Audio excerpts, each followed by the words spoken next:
इस मूवी की स्टार्ट एक कपल को दिखाते हुए होती है जिनका नाम कैट और मैट था। इनकी अभी नई नई शादी हुई है और वो अपने नए घर जो कि न्यूयॉर्क में है उसमें शिफ्ट हुए हैं। ये दोनों कपल काफी खुश लग रहे थे। इस पूरे घर को उन्हें रेनोवेट करना था क्योंकि उसके अंदर बहुत कबाड़ भरा था।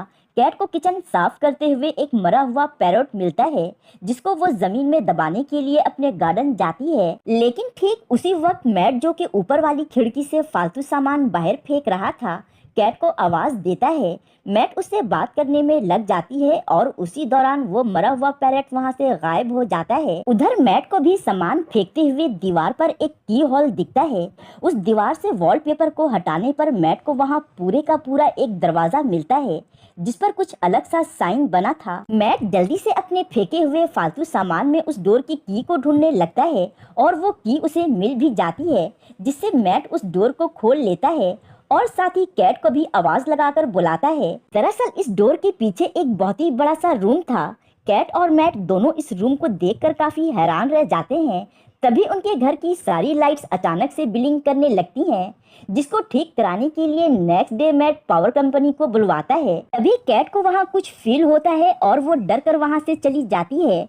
अगले दिन पावर कंपनी से एक आदमी आता है जिसे मैट लेकर बेसमेंट में सर्किट के पास जाता है जो बहुत ही अजीब सा था और बहुत ही पुराना लग रहा था। सारे वायर्स आपस में उलझे हुए थे। वो इलेक्ट्रिशियन जब वहाँ से जाने लगता है तो मैट को बताता है कि ये घर पहले जिस फैमिली का था उनका इसी घर में मर्डर हो गया था।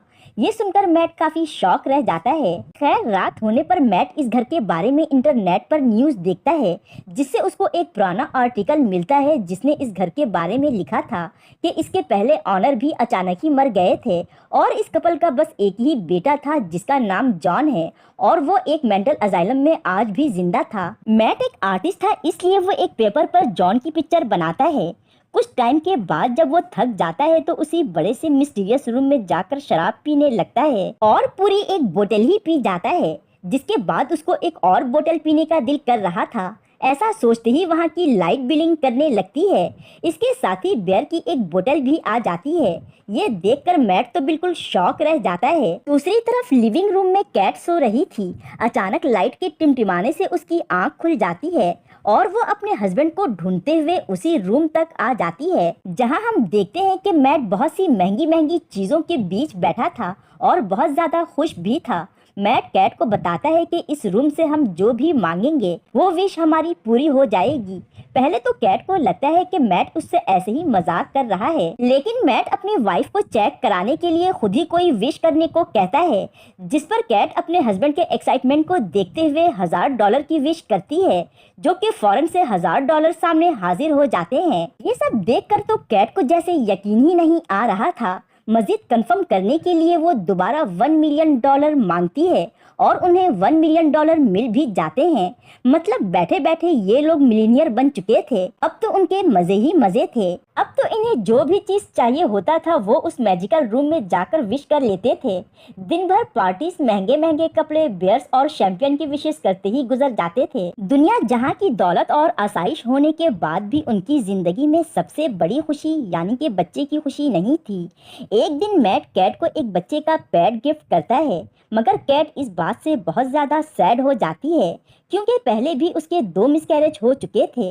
इसलिए अब वो दोबारा से बेबी के लिए ट्राई करना नहीं चाहती थी। एक दिन कैट मैट को बताए बगैर ही उस विशिंग रूम में जाकर बेबी के लिए विश कर लेती है और जब इस बारे में उसके हस्बैंड यानी मैट को पता चलता है तो वो उस पर बहुत ज्यादा गुस्सा होता है और कहता है कि इस बारे में तुम्हें कम से कम पहले मुझसे पूछ लेना चाहिए था। इस बात पर दोनों की काफी बहस हो जाती है। मैट बिल्कुल भी इस बच्चे को घर में रखने के लिए तैयार नहीं था और अब दोनों उस मैजिकल रूम में दोबारा जाकर उस बच्चे की गायब हो जाने की विश मांगने लगते हैं मगर कैट ऐसा नहीं कर पाती क्योंकि वो उसको बिल्कुल अपना सगा बच्चा समझती थी। इसलिए वो मैट को ये काम करने को कहती है मगर बच्चे की मासूम सी शक्ल देखकर मैट भी ये नहीं कर पाता और अब ये दोनों इस बच्चे को रखने का फैसला कर लेते हैं। कैट बहुत ज्यादा खुश थी और इस बच्चे का नाम शैन रख देती है। खैर फिर एक दिन रात को मैट अपनी बनाई हुई जॉन की पिक को देखता है जो कि अभी अधूरी थी। वो दोबारा से उसके बारे में इंटरनेट पर सर्च करने लगता है जिससे उसको पता चलता है कि वो एक मेंटल अजाइलम में मौजूद है। नेक्स्ट डे वो कुछ पैसे लेकर उस अजाइलम में जॉन से मिलने के लिए जाने लगता है। वहाँ पहुंचकर उसको पता चलता है कि जॉन यहाँ 45 ईयर से है और अब वो बूढ़ा भी हो चुका है। हैरत की बात तो ये है कि इतने सालों में आज तक उससे कोई भी मिलने नहीं आया। मैट वो पहला इंसान है जो उससे मिलने के लिए आया है। हाँ, सिर्फ न्यूज़ रिपोर्टर ही उससे मिलने के लिए आया करते थे। इसलिए मैट भी अपने आप को एक रिपोर्टर बताते हुए अंदर जॉन से मिलने पहुंच जाता है, जहां जॉन बहुत खुशी खुशी उससे मिल रहा था, ऐसा कि जैसे वो उसका ही इंतजार कर रहा हो। मैट जॉन से पूछता है कि तुमने अपने पेरेंट्स को क्यों मारा, जिस पर जॉन बताता है कि मैंने नहीं, उस मैजिकल रूम ने ही मुझसे मेरे पेरेंट्स का मर्डर करवाया है। तभी अचानक से जॉन इन बातों को इग्नोर करते हुए मैट से कहता है कि जितने जल्दी हो सके तुम उस घर को छोड़ दो। मैट को जॉन की बातें काफी अजीब लगती हैं। खैर घर वापस आते हुए वो अपनी गाड़ी में फ्यूल भरवाने के लिए एक गैस स्टेशन पर रुकता है और पेमेंट करते हुए जब मैट पैसे निकालता है तो वो पैसे रेत बन चुके थे। मैट को अच्छी तरह याद था कि उसने पैसे रखे थे। मैट अब घर पहुंचते ही वो विश करके मांगे हुए पैसों में से कुछ पैसे घर से बाहर फेंक देता है जो नीचे गिरने से पहले ही रेत बन जाते हैं। यहाँ मैट सब समझ चुका था कि इन विश की हुई चीजों को वो सिर्फ घर के अंदर ही रख सकता है। उधर कैट को दिखाते हैं जो अपने बेटे शैन को खिलाते हुए घर से बाहर जा रही थी, मगर मैट उसको देख लेता है और वक्त पर ही रोक लेता है। लेकिन अभी तक उसने कैट को इन सब मामलात के बारे में कुछ भी नहीं बताया था। एक दिन शैन किसी वजह से बहुत रो रहा था और कैट उसको चुप कराने के लिए बाहर लॉन में ले आती है। तभी शैन भारी होने लगता है। कैट उसको उठा नहीं पा रही थी, इसलिए मैट उसको गोद में उठाकर फौरन कमरे के अंदर दौड़ता है, मगर इतने देर में अब वो बेबी शैन एक बड़ा बच्चा बन चुका था। कैट ये देखकर बहुत हैरान थी। इस बारे में वो मैट से रात को बात करती है और अब मैट उसको सब कुछ बता देता है, उससे कुछ भी नहीं छुपाता। वो कैट को बताता है कि दरअसल वो मैजिकल रूम हमारी हर विश तो पूरी करेगी, मगर जो भी चीज उससे मांगी जाएगी उसको घर के बाहर लाते ही वो वक्त से पहले खत्म हो जाएगी और डस्ट बन जाएगी। कैट को ये सब सुनकर बहुत बुरा लगता है। वो कहती है कि ऐसे कैसे चलेगा, वो हमारा बच्चा है, कोई चीज या सामान थोड़ी है, आखिर कब तक हम उसको इस तरह से कैद रखेंगे। इसी तरह से वक्त गुजरता जाता है। कैट और मैट दोनों शैन को घर पर ही रखते थे। बाहर जाते हुए कैट मेन डोर को भी अच्छी तरह से लॉक कर दिया करती थी ताकि गलती से भी शैन घर से बाहर ना जा पाए। वो उसको घर में ही पढ़ाया करती थी। एक दिन शैन कैट से कहता है कि मैं आज तक इस घर से बाहर नहीं निकला, मुझे भी बाहर की दुनिया देखनी है, प्लीज मुझे भी बाहर जाना है। मगर कैट उसको मना कर देती है और कहती है कि बाहर की दुनिया में तुम्हारे लिए बहुत ज्यादा खतरा है। कुछ दिन इसी तरह से और गुजर जाते हैं। एक दिन कैट गलती से घर का दरवाजा लॉक करना भूल जाती है और पियानो बजाने में बिजी हो जाती है। तभी शैन चुपके से अपना हाथ बाहर निकाल लेता है, मगर वक्त पर कैट आकर शैन को अंदर कर लेती है और अब कैट और मैट दोनों मिलकर शैन को सेफ रखने के लिए सारी विंडोज और डोर्स को और भी अच्छी तरह से लकड़ियों से पैक कर देते हैं। कुछ टाइम बाद का सीन दिखाते हैं जब शैन स्नोबॉल से अपने आर्ट स्टूडियो में खेल रहा था। तभी वहाँ मैट आकर शैन को बहुत ही बुरी तरह से डांटने लगता है और वहाँ से जाने के लिए कहता है। डर की वजह से शैन के हाथ से वो स्नोबॉल गिरकर टूट जाती है। दरअसल मैट ने अभी तक शैन को दिल से अपना बेटा नहीं माना था, इसलिए उसके साथ इतना रूड बिहेवियर किया करता था। एक रात जब सब सो रहे थे तो शैन को घर में घूमते हुए एक मैप दिखता है, जिसको फॉलो करते हुए वो आखिरकार उस मैजिकल रूम में पहुंच जाता है। पूरी रात इसी तरह से लाइट ब्लिंक करती रहती है, मगर मैट और कैट तो घोड़े बेचकर सो रहे थे। खैर सुबह हो जाती है और मैट की नजर उसी स्नोबॉल पर पड़ती है जो रात को टूट गई थी। उस टूटे हुए बॉल के साथ एक बिल्कुल सही स्नोबॉल भी वहाँ मौजूद थी। मैट को सब समझ आ चुका था कि शैन उस मैजिकल रूम के बारे में जान चुका है। वो फौरन से कैट को इस बारे में जाकर बताता है। इसके बाद मैट और कैट दोनों उस विशिंग रूम में जाते हैं जहां सब कुछ बिल्कुल बदला हुआ था। शैन ने विश करके उस जगह को एक बड़े से फॉरेस्ट में बदल लिया था ताकि वो घर के अंदर रहते हुए बाहर के मजे ले पाए। कैट अपने बेटे की जहानत देखकर बहुत खुश होती है और उसके साथ खेलने लगती है, मगर मैट को यहाँ शैन पर बहुत ज्यादा गुस्सा आ रहा था। वो उसको घसीटते हुए वहाँ से ले जाने लगता है। इस तरह के सलूक करने की वजह से कैट और मैट की बहुत लड़ाई भी हो जाती है। इसी दौरान फोन पर किसी की कॉल आती है जो कि शैन जाकर पिक कर लेता है। हालांकि उसे किसी की भी कॉल रिसीव करने की परमिशन बिल्कुल भी नहीं थी, मगर मैट पीछे से आकर उससे फोन लेकर खुद बात करने लगता है। दरअसल वो जॉन की कॉल थी जो उसको बताता है कि तुम लोगों ने उस रूम से बच्चे की ख्वाहिश करके ठीक नहीं किया, क्योंकि वो शैन की आवाज़ सुन चुका था। वो बताता है कि शैन को नॉर्मल जिंदगी देने के लिए एक जान की बलि यानी कुर्बानी देनी होगी। तुम दोनों में से किसी एक को यानी कैट या फिर मैट को। जॉन मजीद बताता है कि वो भी उस रूम से विश में मांगा हुआ एक बच्चा था और उसकी माँ ने अपने हस्बैंड यानी जॉन के फादर को मारकर उसको एक नॉर्मल जिंदगी दी थी। ये सब बातें कैट भी एक अलग फोन से सुन रही थी। वो बहुत रोती है और वहाँ से बाहर चली जाती है। कैट के जाने के बाद मैट को उसकी फिक्र हो रही थी। वो बहुत ज्यादा टेंशन में था। उधर कैट अपनी गाड़ी से एक्सीडेंट कराकर अपनी जान लेने की कोशिश करती है, मगर वो ऐसा नहीं कर पाती। उधर मैट का रवैया शैन के साथ मजीद खराब हो जाता है और वो उस पर बहुत गुस्सा करता है।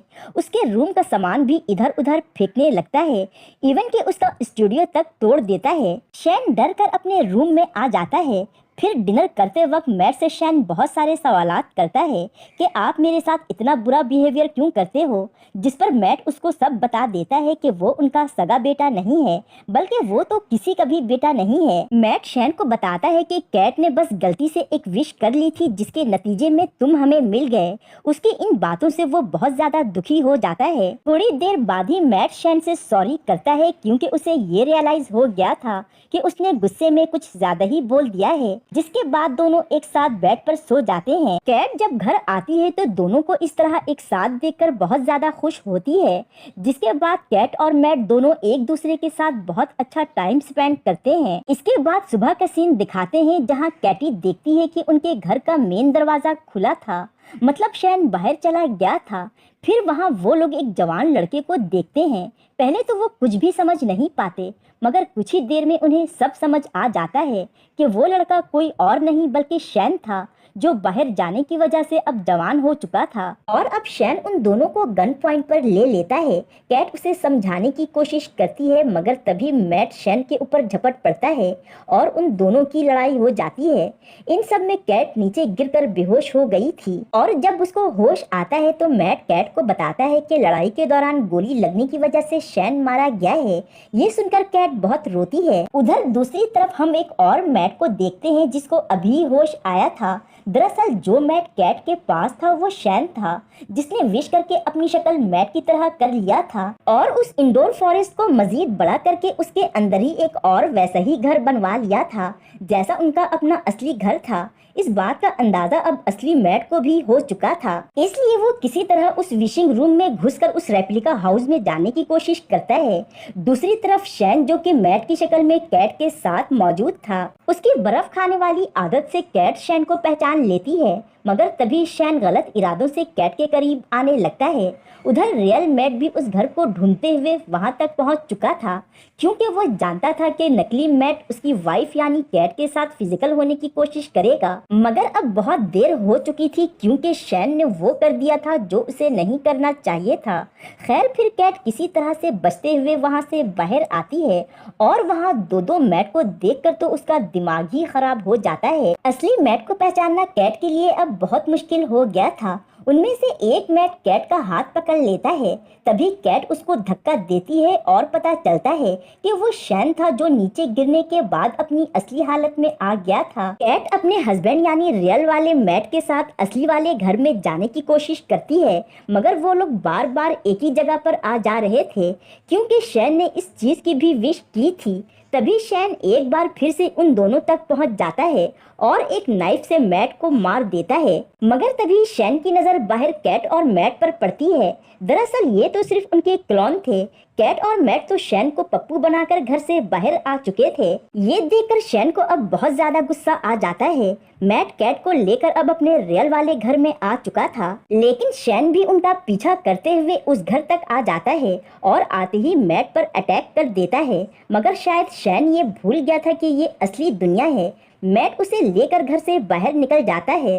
तभी कैट फौरन से घर का दरवाजा बंद कर लेती है और अपनी आंखों के सामने शैन को बूढ़ा होता हुआ देखकर कैट बहुत रोती है। हालांकि शैन ने उनके साथ बिल्कुल भी अच्छा नहीं किया था।